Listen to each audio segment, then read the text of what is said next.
तुम्हें पता है इलेक्ट्रिसिटी इंपॉर्टेंट सोर्स है एनर्जी का. So electricity is an important source of energy in the modern times. Electricity is used in our Holmes.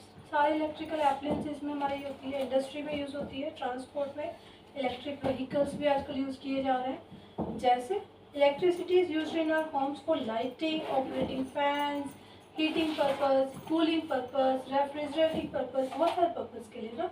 Industry में machines को चलाने के लिए, इवन कूलिंग एजेंट के लिए, या एसी वगैरह इंडस्ट्री में भी यूज़ होते हैं वहाँ के लिए, हीटिंग के लिए हमारे मशीन्स को हम पर्टिकुलर कह सकते हैं ऑपरेट करने के लिए इंडस्ट्री में यूज़ होती है. And in transport sector electricity is being used to pull electric trains के लिए भी. इवन आज के टाइम में इलेक्ट्रिक स्कूटी हो गई या कार्स हो गई, इन सब में भी यूज़ होती है. So in this chapter we will discuss electric potential, electric current, ये अलग अलग टर्म्स है बेटा, electric power and the heating effect of electric current. इन सारी टर्म्स के बारे में हम पढ़ेंगे. In order to understand electricity we should first, अभी तुम्हें जाना नहीं है इलेक्ट्रिसिटी, हमें सब कुछ चीज़ें हमें जाननी होंगी. We should first know something about the electric. These are discussed below. आपने प्रीवियस क्लासेस में भी पढ़ाया what are electric charges. If we bring a plastic comb near some very tiny pieces of paper, अगर हम एक plastic comb को paper के छोटे छोटे पीसेस के पास में लेके आते हैं, it will not have any effect on them. ये इस पे कोई भी इफेक्ट नहीं डालेगा. If however the comb is first rubbed with dry hair, अगर पहले आपने कॉम को ड्राई हेयर्स पे रब कर दिया, then brought near the tiny pieces of paper, फिर आप पेपर के टाइनी पीसेस के पास में लाते हो, we find that the comb now attracts the pieces of paper towards itself. हम पाएंगे कि जो कॉम है वो टाइनी पीसेस ऑफ पेपर को खुद की तरफ अट्रैक्ट करेगा. These observations are explained by saying, बैठो बेटे इधर बैठो, कोई बात नहीं, एक क्लास आगे है बट थोड़ा सा पढ़ लोगे तो कुछ नुकसान नहीं हो जाएगा, right. These observations are explained by saying that initially the comb is electrically neutral. ये जो observations हैं हम इनको explain कर सकते हैं ये कह के कि जो comb था initially जब आपने rub नहीं किया था तो वो neutral था. So it has no effect on the tiny pieces of paper. इसलिए इसने पेपर के छोटे छोटे pieces पे कोई effect नहीं डाला. When the comb is rubbed with dry hair, जब आपने उसे dry hairs के साथ rub किया, then it gets electric charge. फिर उसके ऊपर कोई ना कोई इलेक्ट्रिक चार्ज आ गया. This electrically charged comb exerts an electric force on the tiny pieces of paper and attracts them. अब ये जो इलेक्ट्रिकली चार्ज कॉम है इसने इलेक्ट्रिक फोर्स लगाया छोटे छोटे पेपर के पीसेस के ऊपर एंड उनको अट्रैक्ट किया. Similarly a glass rod rubbed with silk cloth, अगर आप ग्लास रोड को सिल्क के कपड़े के साथ रब करते हो, and an ebonite rod rubbed with woollen cloth, अगर इबोनाइट रोड को वूलन क्लॉथ के साथ, ग्लास रोड को सिल्क क्लॉथ के साथ, एंड नॉर्मल प्लास्टिक कॉम को ड्राई हेयर्स के साथ, तभी ये चार्ज होता है. ठीक है. सो इबोनाइट रोड को वूलन क्लॉथ के साथ अगर रब करते हो, also acquire the ability to attract small pieces of paper. ये भी उस एबिलिटी को ले लेते हैं कि वो अट्रैक्ट कर पाते हैं पेपर के स्मॉल पीसेस को, and are said to have electric charge. उन्हें कहा जाता है electric charge. Types of electric charges. It has been found by experiment that there are two types of electric charges. दो तरीके के इलेक्ट्रिक चार्जेस होते हैं, ये एक्सपेरिमेंट से पता चला. Number 1 positive charge and negative charges. By convention the charge acquired by a glass rod, वो जो ग्लास रोड के रब करने पे सिल्क क्लॉथ के साथ जो चार्ज एक्वायर्ड हुआ is called positive charge. And the charge acquired by an ebonite rod, जो वूलन क्लॉथ पे हमने रब किया था तो उस पे नेगेटिव चार्ज. बेटा ये 1 मार्क के क्वेश्चन में आता है कि जो ग्लास रोड को रब किया आपने सिल्क क्लॉथ पे तो कौन सा चार्ज बना, पॉजिटिव चार्ज. इबोनाइट रोड को रब किया था किस पे रब किया, वूलन क्लॉथ पे. ग्लास रोड को किस पे रब किया, सिल्क क्लॉथ पे. कंफ्यूजन पैदा करने के लिए भी आता है. ठीक है. An important property of electric charges is that, हमें तुम्हें पता है ऑपोजिट चार्जेस हमेशा यानी unlike charges attract each other and like charges यानी similar charges repel each other. Positive charge हमेशा नेगेटिव चार्ज को अट्रैक्ट करेगा एक पॉजिटिव पॉजिटिव को रिपेल करेगा, नेगेटिव नेगेटिव को रिपेल करेगा। The SI unit of electric charge is coulomb. Very very important question, 1 marks के क्वेश्चन में से लिखना जरूर, very very important. SI unit क्या है इलेक्ट्रिक चार्ज की? Coulomb. Which is denoted by the letter C, ये भी लिखना फिल इन द ब्लैंक में। We can define the unit of charge as follows. क्या है ये यूनिट ऑफ चार्ज को हमने कैसे डिफाइन किया कि ये यूनिट 1 कूलम है, ये कि भाई हमने कितने चार्ज को हमने 1 कूलम बोल दिया, तो उसको ये है 1 कूलम इज दैट क्वांटिटी, ये वो क्वांटिटी है इलेक्ट्रिक चार्ज की which exerts a force of 9 into 10 raised to the power 9 newton, जो 9 into 10 raised to the power 9 newton का फोर्स लगाता है on an equal charge placed at a distance of 1 metre from it. अगर equal charge 1 metre की distance पे रखे जाएं तो जो फोर्स एक दूसरे चार्ज पे 9 into 10 to the power 9 newton का फोर्स लगाता है, उस चार्ज को हमने 1 कूलम कहा। मतलब ये दो इक्वल चार्ज थे, ये 1 मीटर की दूरी पे रखे हुए हैं, हमने इस पे कुछ चार्ज अप्लाई किया, जब ये इतना 9 into 10 to the power 9 newton का फोर्स एक दूसरे के ऊपर लगाने लगे तो वो चार्ज एकदम स्टॉप कर दो वहीं पे, जब इनमें इतना न्यूटन का फोर्स लग गया, इस चार्ज को हमने 1 कूलम चार्ज कहा। ये बहुत इंपॉर्टेंट डेफिनेशन है बेटा, डेफिनेशन ज़्यादातर लोगों को नहीं याद होती है, ठीक है। इवन 1 मीटर क्या है इसकी भी डेफिनेशन है, सब चीज़ की डेफिनेशन है, मैंने तो बहुत याद करी थी, मेरे को याद है 9th क्लास में प्रदीप की बुक में थी, उस टाइम मैंने पढ़ी थी।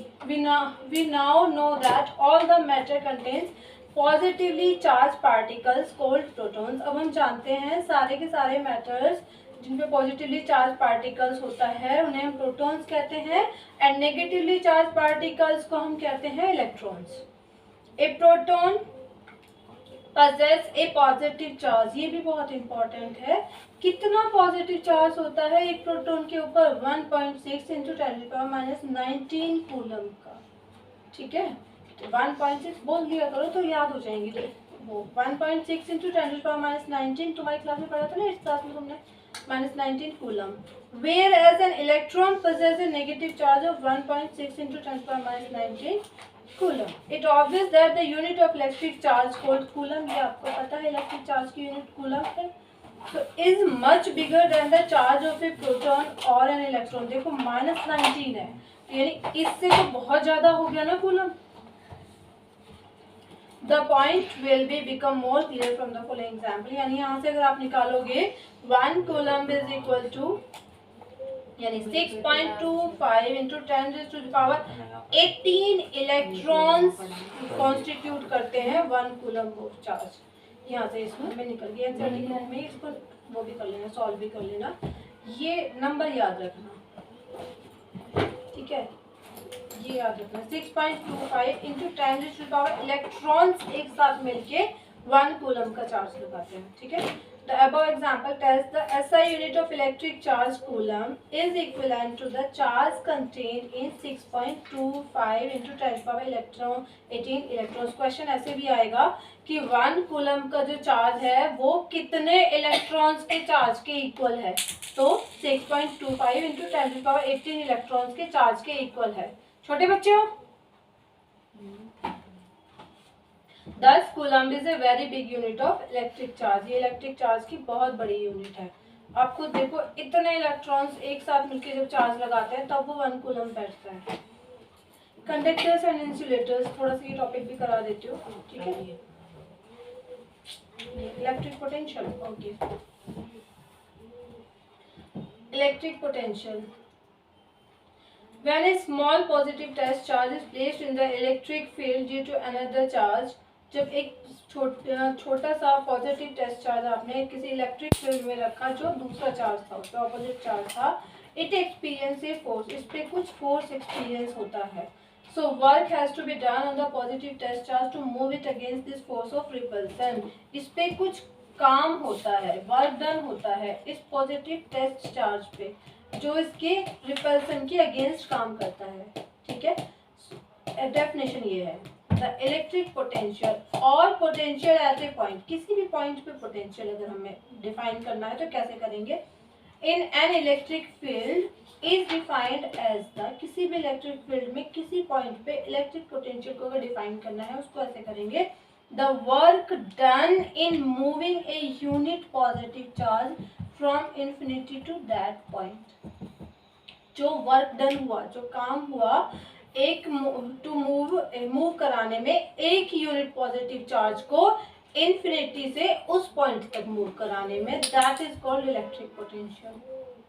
जितना काम हुआ इन्फिनिटी से, अगर मुझे मतलब कोई भी ऑब्जेक्ट अगर किसी भी चार्ज के अंदर रखा हुआ है, हमें उसके किसी भी पॉइंट पे इलेक्ट्रिक पोटेंशियल मतलब हमें कैलकुलेट करना है, तो जो वर्क डन, जितना हमने काम किया इन्फिनिटी से उस पॉइंट तक एक यूनिट पॉजिटिव चार्ज को मूव कराने के लिए, सिंगल यूनिट को, that is called electric potential, और electric potential at that point, उस पॉइंट पे। ठीक है, हम इसे डिफाइन करते हैं, डिनोट करते हैं सिंबल V से।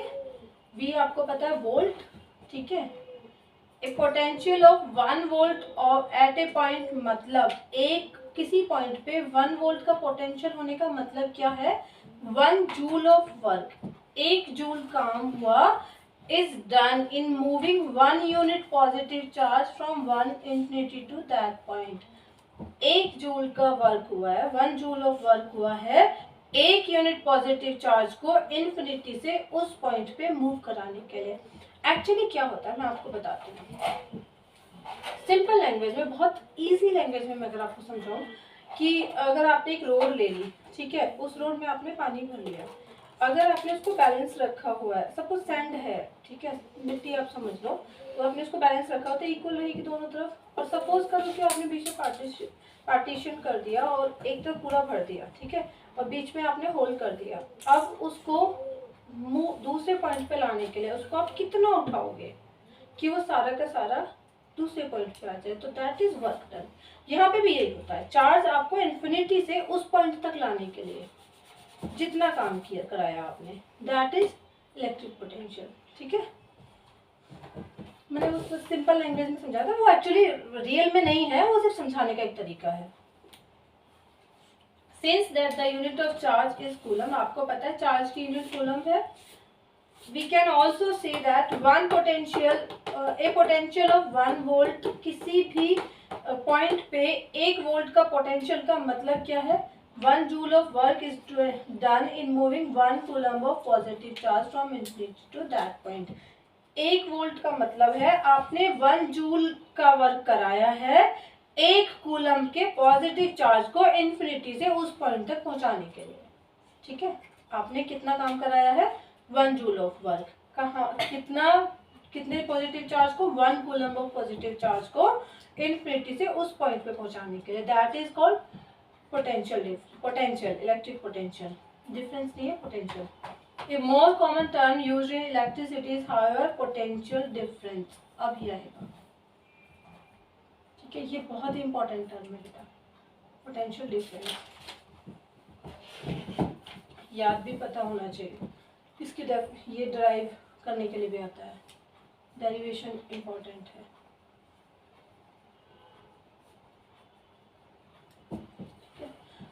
पोटेंशियल डिफरेंस, देखो नाम से समझ में आ रहा होगा, डिफरेंस यानी इस पॉइंट पे जो इलेक्ट्रिक पोटेंशियल है और दूसरे पॉइंट पे जो इलेक्ट्रिक पोटेंशियल है, उन दोनों के बीच का डिफरेंस, सिंपल सा। The difference in electric potential between 2 points is known as potential difference.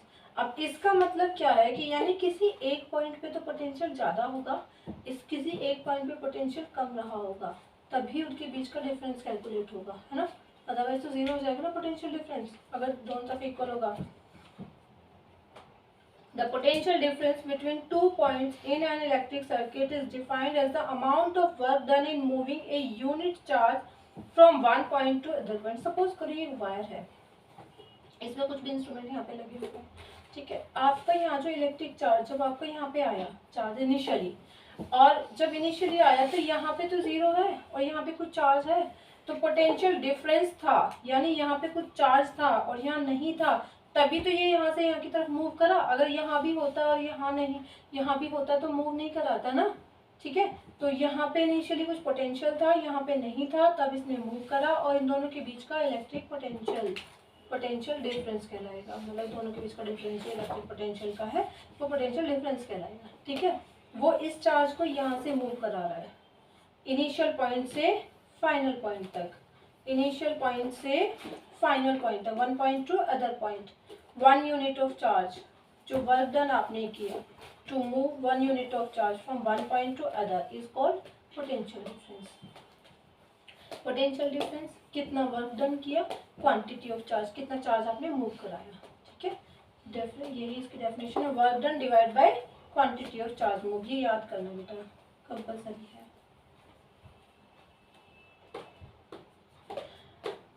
अगर ये डिफाइन करने के लिए आता है ना तो आपको ये चीज़ें लिखनी है।